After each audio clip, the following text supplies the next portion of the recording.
देखिए, यहाँ पे बहुत सारी परीक्षाओं को लेकर बहुत सारे छात्र आंदोलन पे बैठे हुए हैं।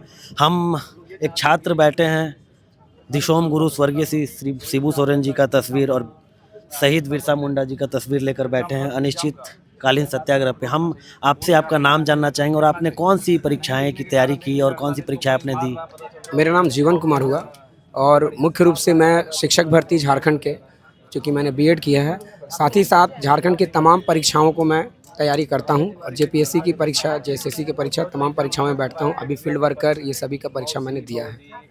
तो मुख्य रूप से आपकी जो मांगे हैं सरकार से, वो क्या मांगे हैं? जैसे बहुत सारे लोग बहुत सारी परीक्षाओं को लेकर आ रहे हैं, आपकी क्या मांगे हैं? क्योंकि आप बीएड किए हुए हैं, आप जेटेट को तो लेकर आप जेटेट को लेकर मांग में बैठे ही होंगे। उसके अलावा क्या मुख्य मांगे हैं?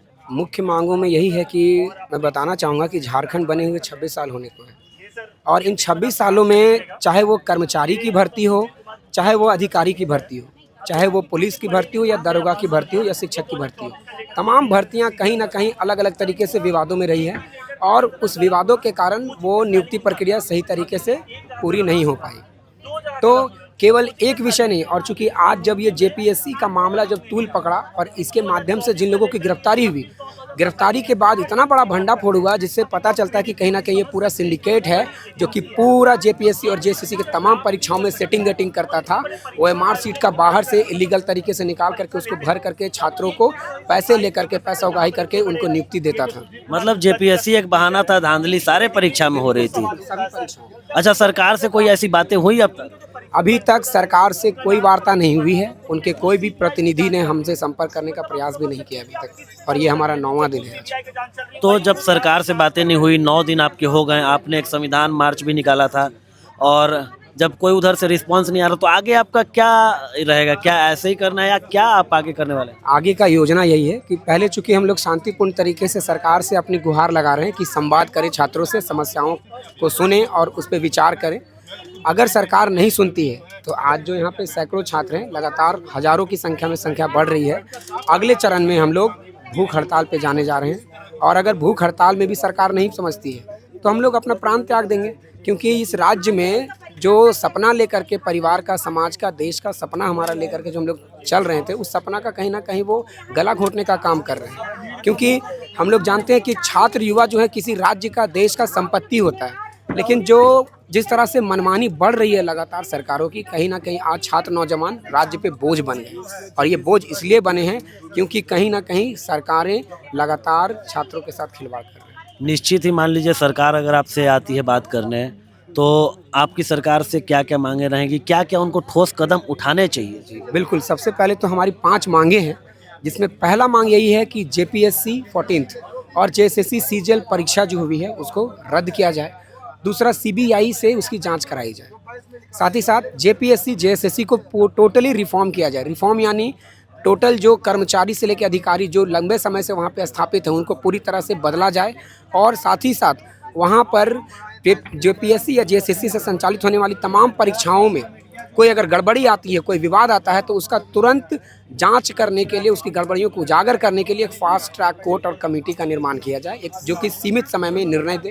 और एक मांग है कि सरकारों ने लगातार अभी कई नियुक्तियां आई जिसमें विवाद रही, अनियमितता रही, धांधलियां रही। कई ऐसी वैकेंसी है जिसको लेकर के फॉर्म तो भराया गया, जैसे मैं एग्जांपल दूं, एलडीसी परीक्षा 2023 में उसकी फॉर्म भरी गई और अभी परसों उस अधियाचना को वापस ले लिया गया, यानी छात्रों का 3 साल बिना मतलब का बर्बाद हुआ। तो वो तमाम परीक्षाएं जो रद्द कर दी गई किसी कारण से या लंबित हैं, चाहे वो अधिकारी हो या कर्मचारी की, उन वैकेंसियों को रिलीज़ किया जाए अविलंब। और चूँकि परीक्षाएँ लगातार 10 सालों से नहीं हुई है, झारखंड दरोगा 2017 में हुआ, पुलिस बहाली 2015 में हुई, कशपाल की भर्ती अभी चल रही है, तो ऐसी परीक्षाएं जो लगातार नहीं हुई बहुत सालों से, उसमें छात्रों को उम्र सीमा में छूट दिया जाए और परीक्षाओं को लेकर के कैलेंडर जारी करते हुए सख्ती से पालन किया जाए। और जो अंतिम हमारा मांग है कि अगर सरकार इन तमाम मांगों पर विचार करने के लिए नहीं है सक्षम, वो कुछ नहीं कर सकती है, तो वो उनको इस्तीफा दे देना चाहिए। मतलब आपको इस्तीफा शिक्षा मंत्री का चाहिए या फिर? चूँकि अभी शिक्षा मंत्री हमारे मुख्यमंत्री हैं, तो ये जिम्मेवारी भी उनकी ही बनती है कि इस व्यवस्था में सुधार वो करेंगे। तो आपने मतलब मुख्यमंत्री का इस्तीफा मांग रहे हैं आप? बिल्कुल बिल्कुल, एक तरह से मुख्यमंत्री का ही इस्तीफा मांग रहे हैं, चूँकि वही अभी जवाबदेह हैं, उत्तरदायी हैं इन तमाम चीज़ों का। तो कहीं ना कहीं इनकी जो मांगे हैं आपने सुना, और इनका जो आखिरी मांग है कि अगर आप नहीं सक्षम हैं नहीं कर पा रहे हैं तो आपको अपने पद से हट जाना चाहिए और अपना इस्तीफ़ा दे देना चाहिए। लेकिन क्या इस्तीफ़ा से एजुकेशन में जो हो रहा है रिफॉर्म, जो मतलब हो रहा है, अब पेपर लीक हो रहा है, नौकरी की बिक्री हो रही, क्या उसमें सुधार आएगा इस्तीफ़ा से? क्योंकि अभी हाल ही में हमने भारत देश के शिक्षा मंत्री का इस्तीफ़ा देखा, कैबिनेट मंत्री। तो क्या आपको लगता है इस्तीफ़ा से कुछ होगा? देखिए, इस्तीफा से कुछ नहीं होगा ऐसा तो है नहीं, इसका प्रभाव है। इसका उदाहरण है कि अभी दिल्ली के जंतर मंतर में जो आंदोलन हुआ, केंद्र की सरकार कहती थी कि बहुमत की सरकार है और उनको कोई कुछ नहीं कर सकता एक बार जीतने के बाद। लेकिन छात्रों के मूवमेंट के दबाव में वो जो परिवर्तन आया, उनके मंत्री को इस्तीफा देना पड़ा और उस इस्तीफा का इतना व्यापक प्रभाव देखने को मिला। आज पूरे देश में जिन जिन राज्यों में भी धांधलियाँ अनियमितता चल रही हैं, वो तमाम छात्र नौजवान गोलबंद हो गए कि अगर मजबूत सरकार का छात्र जवाब दे सकता है तो राज्य की सरकारों में जो अनियमितता चल रही है उसको लेकर के क्यों नहीं। तो कहीं ना कहीं हर चीज़ एक दूसरे से जुड़ा होता है और सरकार भी दबाव में है। अगर इस्तीफा देने से समाधान नहीं होता तो वहाँ भी इस्तीफा नहीं होता। आज लोग जागरूक हो रहे हैं, ये इस्तीफा भी दिखा रहा है कि छात्र जागरूक हो रहे हैं। कहीं ना कहीं जो दिल्ली का आंदोलन था, अगर उसने अभी तक कुछ ना दिया हो तो एक चीज़ ये है कि ये ज़रूर दे दिया है कि जो लोग यहाँ बैठे हैं इनको हिम्मत मिला है, वहाँ से निश्चित वहाँ से हिम्मत मिला है, तभी वो यहाँ पे बैठे हैं। और जो अन्याय हो रहा है उसके खिलाफ कम से कम आवाज़ बुलंद करने का जो हिम्मत मिला वो दिल्ली के आंदोलन से मिला ही मिला है। बिल्कुल। और मैं बताना चाहूँगा कि झारखंड के 26 सालों में ऐसा आंदोलन पहली बार देखने को मिला है, क्योंकि इसके पहले भी दर्जनों आंदोलन हुए, लेकिन वो किसी न किसी राजनीतिक दल से जुड़े हुए मंच के माध्यम से बैनर पे होता था, क्योंकि छात्र एकजुट ही नहीं थे। लेकिन ये इतना व्यापक हो गया है कि इसमें छात्र खुद नेतृत्व करने को तैयार है। किसी आंदोलन, किसी पार्टी का सहयोग मिल रहा है? देखिए, हम लोगों ने साफ साफ पहले ही हम लोग ने अपना एजेंडा दिया है कि कोई भी राजनीतिक दल हमारे इस आंदोलन में प्रत्यक्ष रूप से भागीदारी नहीं लेंगे, मंच में वो नहीं आ सकते हैं। कोई पार्टी वाले आना चाह रहे हैं? बिल्कुल आना चाहे थे। जो कुछ दिनों पहले विवाद भी हुआ कि जेल के हम दल के कुछ लोग जबरन मंच पे आने का प्रयास किया, इसीलिए हम लोग ने मंच कहीं त्याग कर दिया, क्योंकि ये विशुद्ध रूप से छात्रों का आंदोलन है।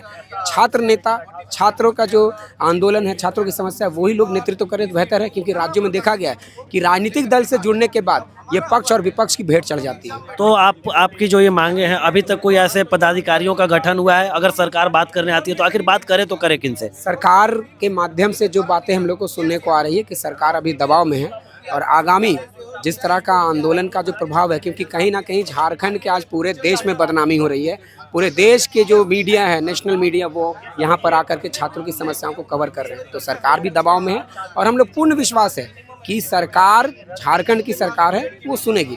नहीं सुनेगी तो कहीं ना कहीं सरकार को ही इसका जवाबदेही देना पड़ेगा। जिस तरह वो नीट पेपर लीक में उछल करके बातों को रख रहे थे, उनका भी जवाबदेही बनता है कि राज्य के मुद्दों पे भी आप उछल कर जवाब दीजिए हम लोगों को। तो निश्चित ही इनकी मांगे जो हैं वो जायज़ है, क्योंकि बहुत सारी ऐसी भर्तियां हैं जो निकली हैं जहां पे या तो पेपर लीक हुआ है, अगर नहीं लीक हुआ है तो फिर सीट बिक्री हुआ है और सीटों का रेट भी लगा हुआ है। तो उस पर आप अच्छा क्या कहना चाहेंगे? जैसे सपोज कोई एग्ज़ाम होता है, एक आर्थिक रूप से तंगी एक बच्चा है, एग्ज़ाम देता है, उसके पास है नहीं, लेकिन वो इंटेलिजेंट है और बावजूद उसके नौकरी उसको नहीं मिलती है, जो सीट खरीदने वाले होते हैं उनको नौकरी मिलती है, तो क्या महसूस होता होगा? आपने अगर अनुभव ऐसा किया हो? मैंने बहुत बार ये महसूस किया है, जिस तरह से जेएसएससी सीजीएल की सीटों को बेचा गया 30-30 लाख, 25-25 लाख में। मैं खुद एक अभ्यर्थी हूँ और मैं OBC 2 से आता हूँ, मैं कॉमर्स का विद्यार्थी हूँ। अभी PGT की परीक्षाओं की कुछ सीटें खाली है। मुझे खुद लोगों ने अलग अलग माध्यमों से पता चला कि 26 लाख रुपए में कॉमर्स का जो OBC 2 कैटेगरी का सीट है, उसके लिए 26 लाख रुपए की बोली लग रही है। तो क्या आप 26 लाख देने में सक्षम हैं? अगर 26 लाख में देने में सक्षम रहता तो यहाँ बैठा नहीं रहता। तो देख लीजिए, यही जगह है जहाँ पे ये 26 लाख देने में सक्षम नहीं है, यहाँ बैठना पड़ रहा है, मजबूरी, घर की जिम्मेदारी यहाँ पे इनको बिठा रही है। लेकिन जो देने वाले हैं वो तो देकर आराम से नौकरी ले ले रहे हैं। तो मतलब जब मान लीजिए आप अभी मैं एक लोगों से बात करूँ तो पता चला कि उनका जो मार्क्स था वो ज़्यादा था और उनके कम वालों को ले लिया गया, तो उस समय कैसा महसूस होता है आपके कम वालों को अगर ले लिया जाता? मैं बताना चाहूँगा कि मैं अभी सहायक आचार्य की भर्ती हुई, आप जानते होंगे कि 2016 से जेटेट की परीक्षा नहीं हुई। हम लोगों ने हाईकोर्ट जा करके हाईकोर्ट से केस जीता और राज्य सरकार ने सीटेट को मान्य किया। उस परीक्षा में मैंने 380 में 318 नंबर लाया। चूँकि हम लोगों को सीटेट मान्य नहीं था राज्य में, केंद्र सरकार, हम लोग सुप्रीम कोर्ट से हम लोग केस हार गए।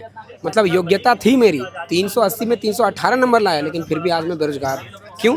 क्योंकि सिस्टम ने हम लोगों को वो योग्यता रखने लायक ही नहीं दिया। वो जेटेट परीक्षा ले लेती तो आज हम भी शिक्षक रहते। जेटेट परीक्षा 2016 में आखिरी हुआ था। 2024 में चुनाव से 6 महीने पहले इसका फॉर्म फिलअप करने का नोटिफिकेशन आता है, फॉर्म फिलअप किया जाता है, लोगों से पैसे ले लिए जाते हैं, बावजूद उसके एग्ज़ाम होता नहीं है।